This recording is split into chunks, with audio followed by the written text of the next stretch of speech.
Di video kali ini kita akan lanjutkan materinya dari buku paket halaman 130 sampai dengan 135 ya. Jadi ini adalah video kita bagian yang kedua. Kalau di video bagian yang pertama kita telah belajar tentang konsep matriks. Nah, sekarang kita lanjutkan dengan mempelajari jenis-jenis matriks. Oke. Langsung ya.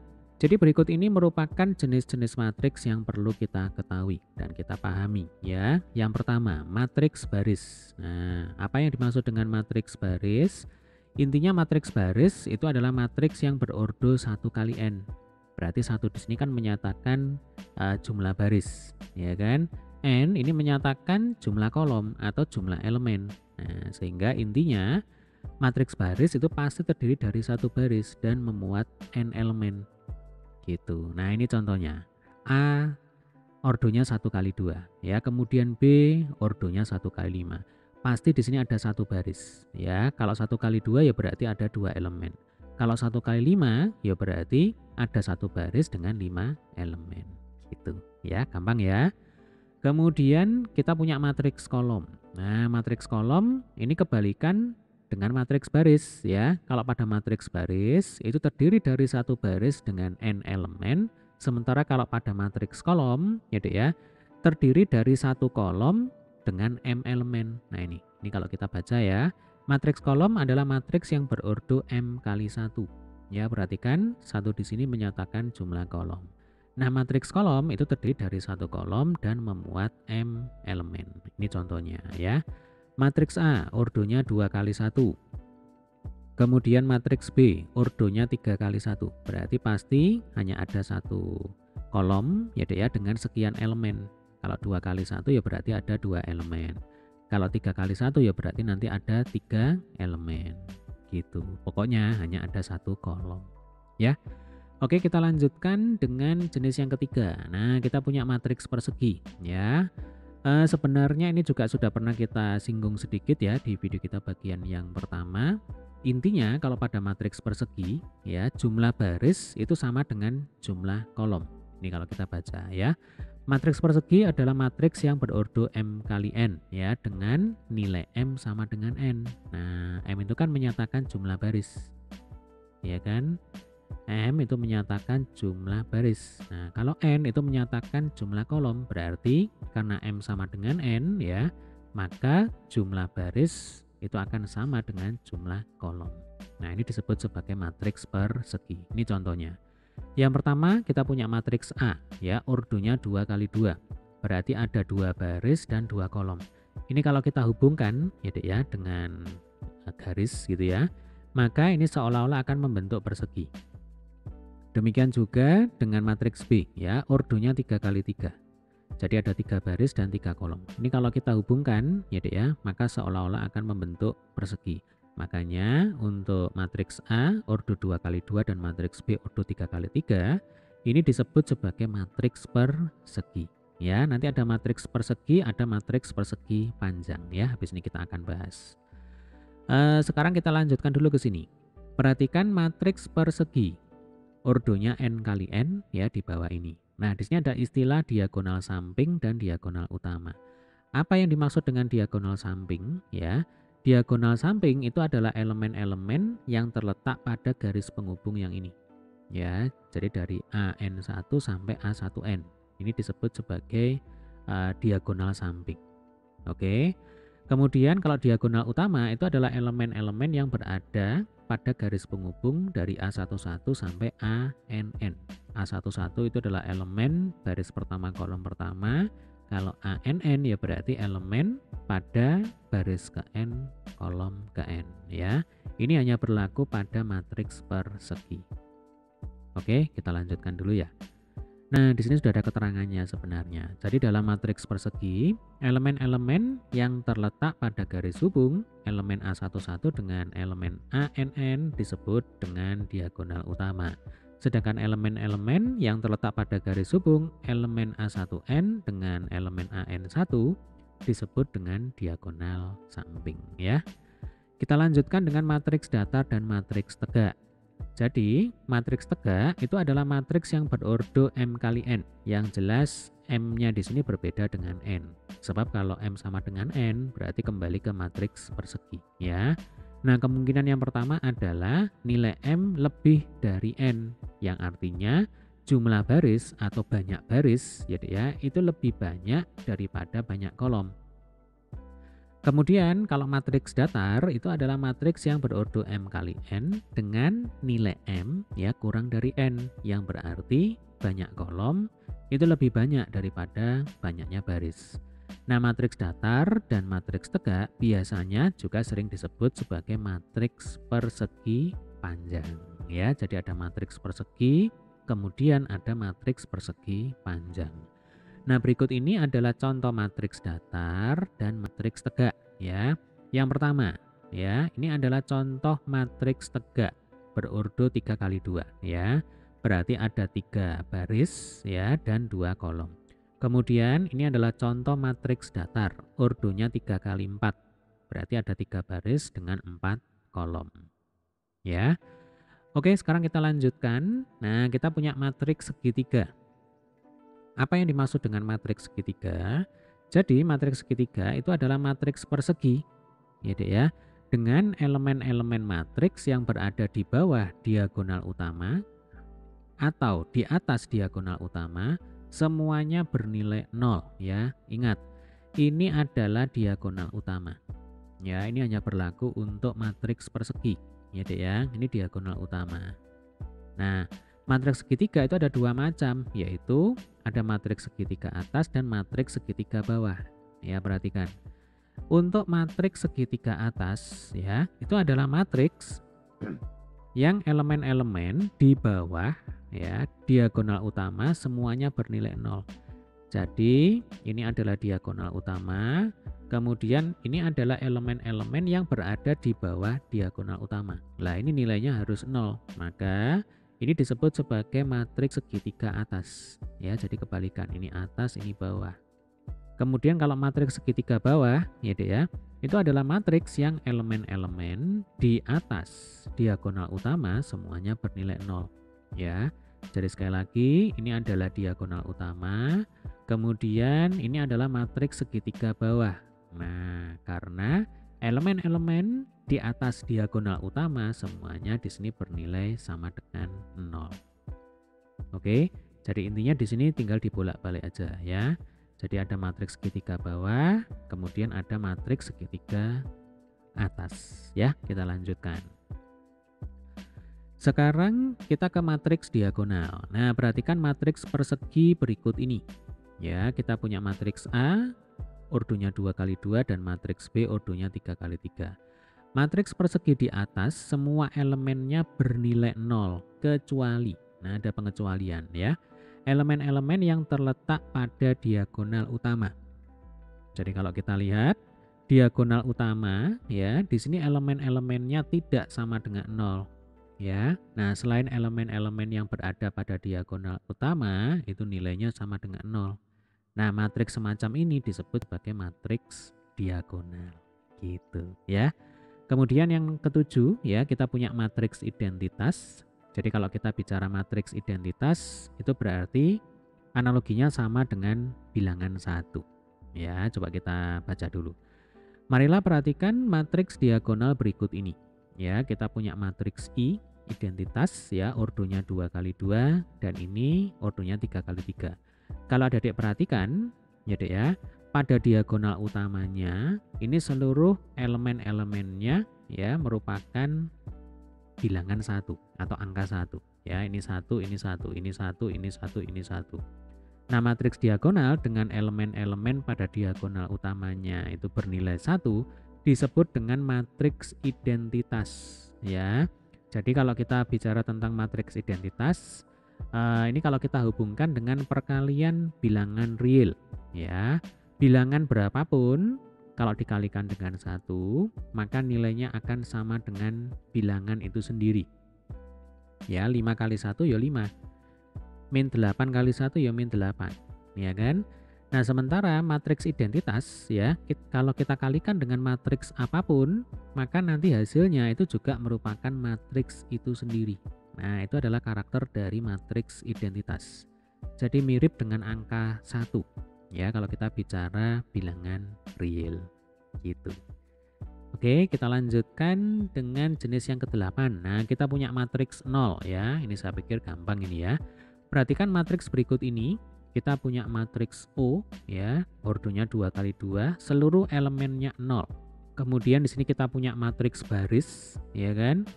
Ordonya 1 kali 2, seluruh elemennya juga 0. Jadi matriks O semua elemennya bernilai 0. Nah, matriks yang semua elemennya bernilai 0 ya dinamakan dengan matriks 0. Itu kan simple, ya kan? Nah, sama halnya kalau kita bicara bilangan real ya, Dek ya. 0 kali bilangan berapapun ya, itu hasilnya akan selalu sama dengan 0. Demikian juga matriks ya. Matriks apapun kalau kita kalikan dengan matriks 0, nanti hasilnya juga akan sama dengan matriks 0. Ya. Kita lanjutkan dengan matriks simetris. Nah, apa yang dimaksud dengan matriks simetris? Matriks simetris adalah matriks persegi dengan elemen-elemen yang letaknya simetris terhadap diagonal utama bernilai sama.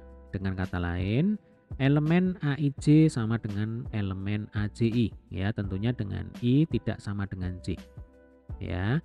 Berikut ini adalah contoh matriks simetris. Coba perhatikan ya.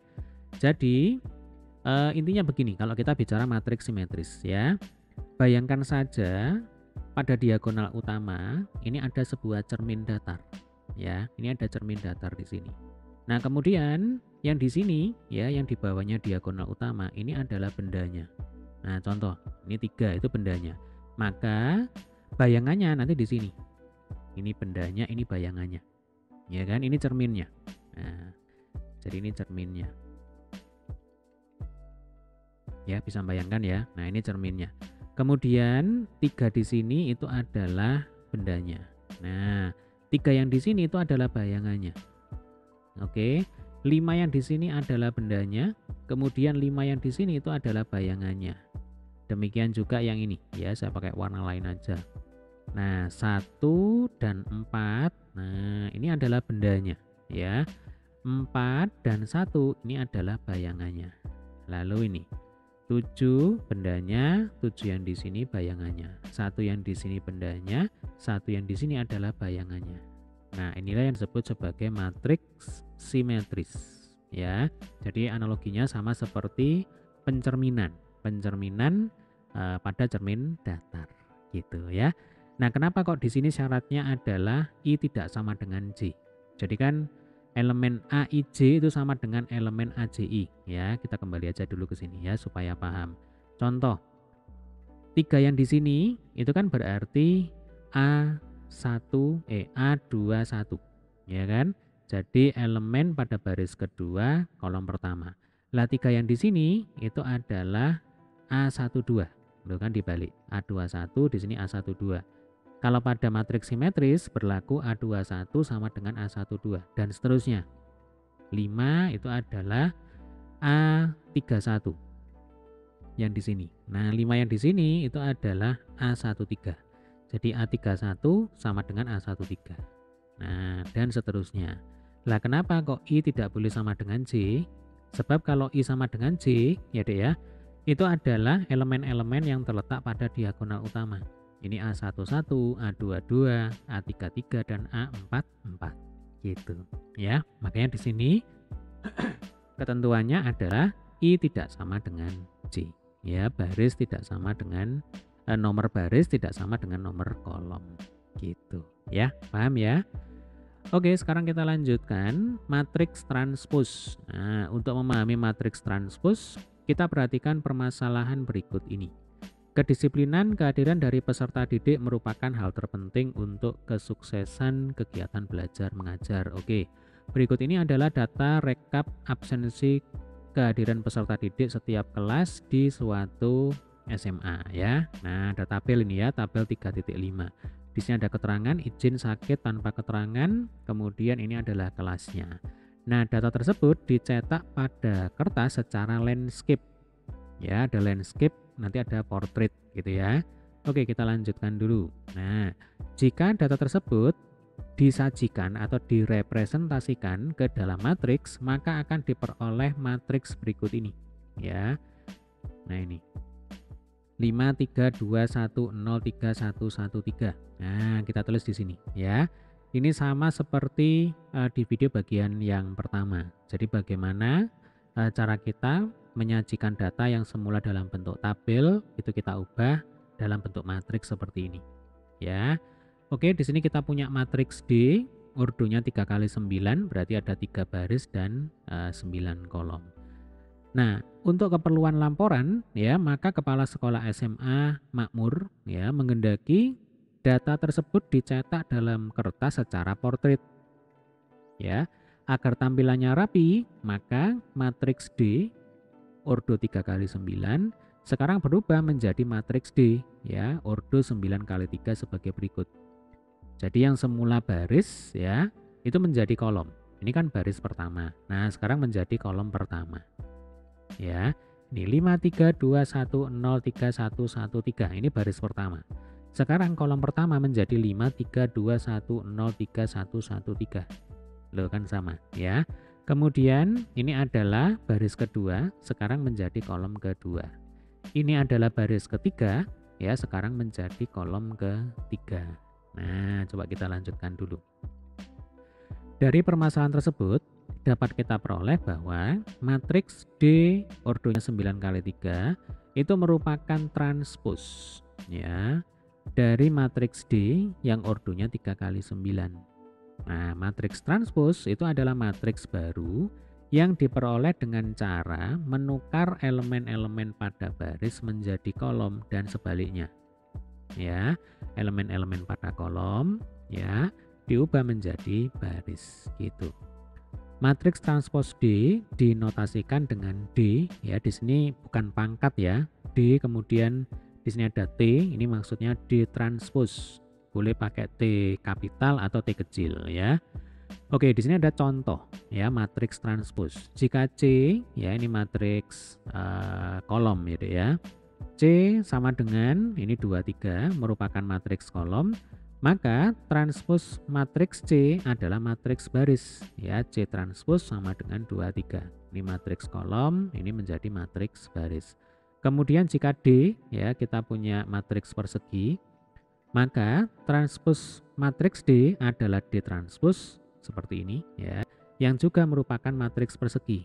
Jadi prinsipnya kalau transpos ya Dek ya, kita mengubah baris menjadi kolom, yang kolom jadi baris. Jadi ini contohnya ya. Min 7 8 1 3 ini baris pertama. Sekarang kalau ditranspos ya berarti min 7 8 1 3 itu kita pindah menjadi kolom pertama. Ini baris pertama, ini kolom pertama. Oke, ini baris kedua. Lah, ini adalah kolom kedua. Demikian seterusnya. Ini baris ketiga, ini kolom ketiga. Ini baris keempat, ini adalah kolom keempat. Oke, paham ya? Kita lanjutkan. Nah, mari mencoba. Tentukan transpos dan jenis matriks berikut. Ya, yang pertama ya.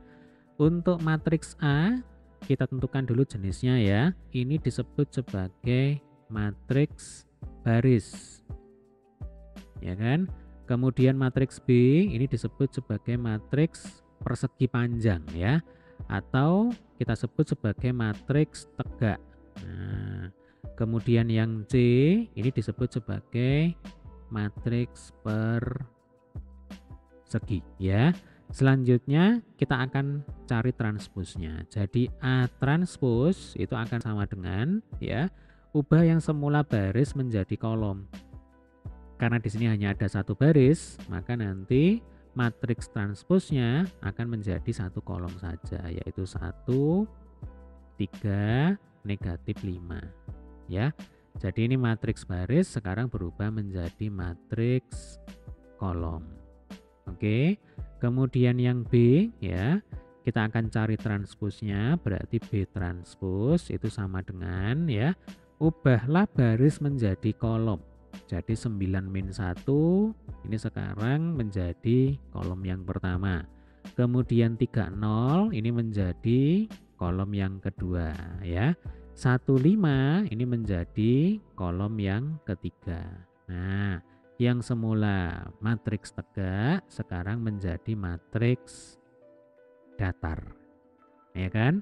Kemudian yang C, ya kita punya C transpose. Nah, C transpose. Ini matriks persegi, ya Dek ya.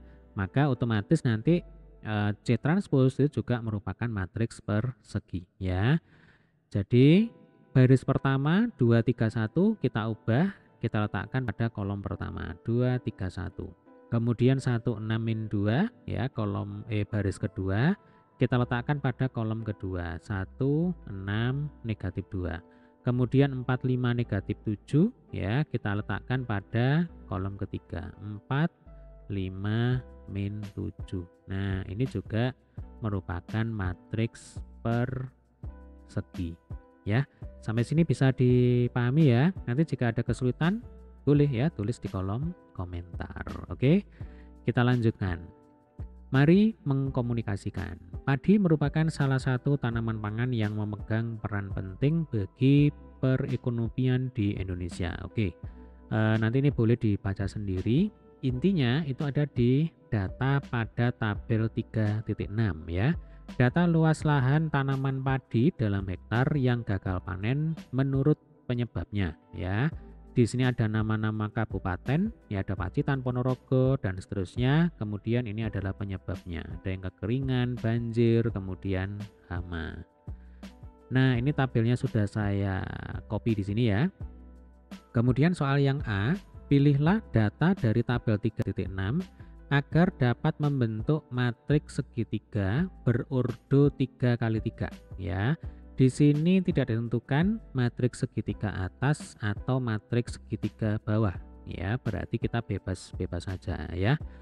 Oke, untuk soal yang A, nah kita bisa memilih data pada Kabupaten Ponorogo ya.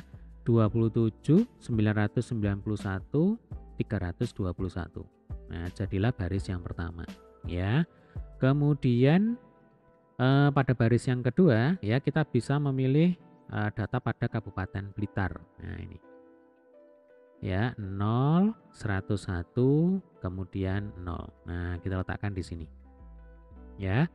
Kemudian untuk selanjutnya kita bisa memilih Kabupaten Malang ya, ini ya. Datanya 00 2237. Nih 00 2237. Maka nanti jadilah matriks segitiga atas. Ya Dek ya, ingat definisi dari matriks segitiga atas itu adalah atau cirinya ya, yaitu elemen-elemen yang terletak di bawah diagonal utama. Jadi ini adalah diagonal utama ya. Elemen-elemen yang terletak di bawah diagonal utama seluruhnya harus bernilai 0. Maka ini disebut sebagai matriks segitiga atas ya, urdunya 3 kali 3. Oke, jelas ya. Kemudian soal yang B, buatlah transpose dari matriks yang telah kita buat tadi ya. Ya gampang saja. Nanti tinggal kita bolak-balik ini, yang baris jadi kolom ya kan, yang kolom nanti jadi baris ya. Tapi lebih enak kita acuannya adalah baris ya, yang baris kita ubah jadi kolom. Nah ini.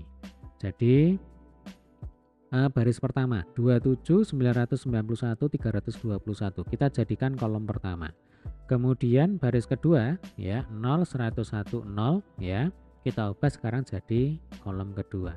00 2237 kita ubah menjadi kolom ketiga. Jadi sekali lagi kalau transpose itu artinya elemen-elemen yang terletak pada baris ya, baris pertama kita jadikan elemen-elemen yang terletak pada kolom pertama. Baris kedua jadikan kolom kedua. Baris ketiga jadikan kolom ketiga. Ya, simple. Kemudian yang C. Apa kesimpulan yang dapat kita ambil berdasarkan jawaban A dan B? Jelaskan. Nah, adik-adik, coba kalau kita amati ya. Untuk matriks di soal yang A dan di soal yang B, ya Dek ya. Transpose bagi matriks di soal A ya, itu juga merupakan matriks segitiga. Nah, jadi bisa kita simpulkan begini. Transpose matriks segitiga itu pasti merupakan matriks segitiga. ya, saya pakai merah aja ini. Jadi transpos matriks segitiga pasti matriks segitiga. Kemudian kesimpulan yang kedua, ya ini kesimpulan pertama. Kemudian kesimpulan yang kedua, transpos dari matriks segitiga atas, ya, ini kan matriks segitiga atas. Saya tulis ya. Ini matriks segitiga atas. Kemudian ini adalah matriks segitiga bawah, ya. Kalau misalkan ini A sama dengan sekian, maka ini adalah A transpos sama dengan sekian, ya. Kita kembali ke sini. Jadi transpos matriks segitiga atas itu pasti matriks segitiga bawah. Demikian juga sebaliknya, ya. Transpos matriks segitiga bawah itu pasti berupa matriks segitiga atas. Bagaimana? Sampai sini bisa dipahami ya. Oke. Nah, di video berikutnya kita akan lanjutkan dengan pembahasan soal latihannya, yaitu latihan B, ya, jenis-jenis matriks. Oke, demikian tadi